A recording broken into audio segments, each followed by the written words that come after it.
This episode of Techno Buffalo is brought to you by Netflix. Hello there, I am talking to you. Welcome back to the episode of Rumor Roundup. This is the show where we take all the tech rumors from the week, we smash them, bash them, condense them into one little tech rumor show of awesome for you. So this week we're going to talk about Android 4.3 Jelly Bean showing up in web developers' traffic. Sharp is supposedly beginning to produce the iPhone 5S displays next month. A public preview of Windows Blue is supposed to launch in late June, and HTC is supposedly working on Windows RT tablets.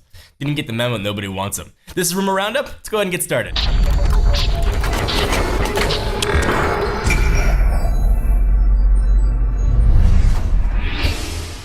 So Google I/O is really quickly approaching next week, and we thought it was going to be 5.0 key lime pie, but 4.3 Jelly Bean is starting to show up in traffic reports, which suggests that perhaps we won't see Android 5.0 key lime pie just yet, unless it's being disguised. I super hope it is. Google is largely expected to unveil the next version of Android next week during its annual Google I/O Developer Conference in San Francisco, so it comes as no surprise that we're seeing early signs of the operating system's existence. Unlike the iOS 7 reports, however, we don't know exactly where the 4.3 devices are coming from, although we imagine it's somewhere in the Mountain View area. And of course, we will be on hand to bring you every minute by minute updates from what happens at Google I/O, so hopefully it's just something else that's being tested, maybe 4.3 for older devices, and maybe we'll see 5.0 key lime pie for something new and fancy.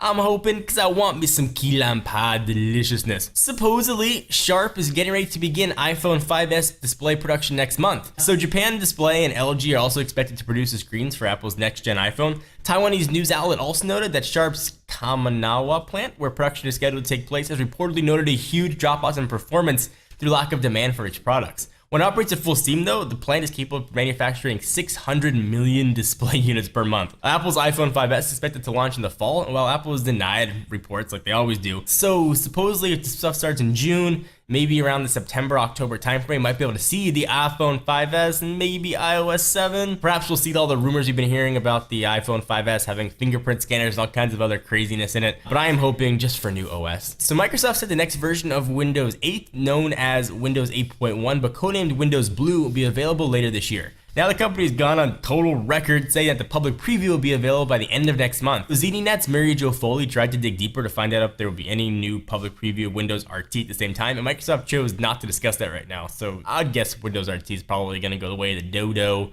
go the way of the Zune and other Microsoft products and get axed. We're expecting, with Windows 8.1 or Blue, some form of the start button to return, perhaps not the whole menu, as well as an option to boot directly to Windows 8 desktop instead of the tile-based Metro or modern UI. So neat features everybody wants, but you can already set your computer to do that. You can download tweaks that'll bring back the start menu. Of course, you could set things to boot up into regular desktop mode if you want. So hopefully there's something else new that's gonna make it in there. But of course, we'll bring you all those updates as they come. HTC R7 and R12 Windows RT tablets supposedly due in Q3. Apparently the names actually have meaning. Numbers represent the screen size, so a 7-inch tablet and a 12-inch tablet, and the R may stand for the RT version of Windows. So far, however, Windows RT devices have been super slow on the uptake as users gravitate towards Android or iOS powered devices. HTC is going to have to convince consumers that that doesn't matter or totally try and change those views.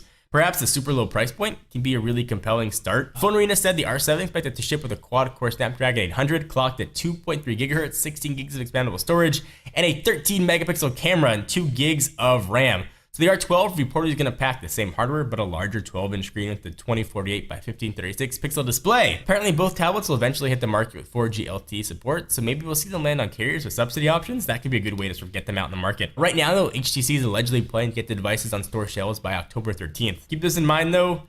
HTC exited the tablet market after it launched the Flyer and has so far only said that it's watching how others perform before it launches their own.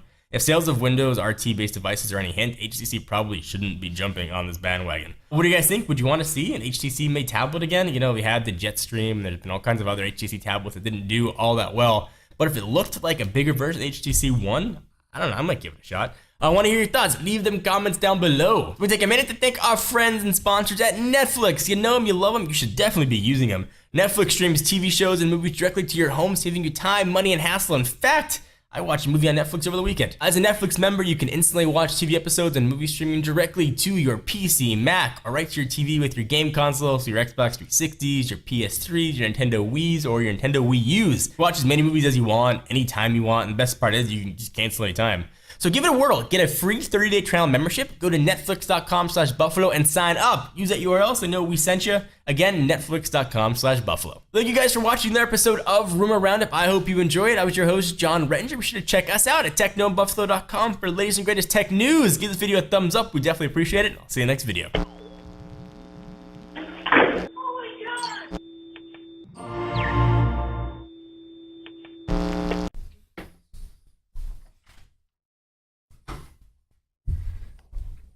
There's somebody at the door.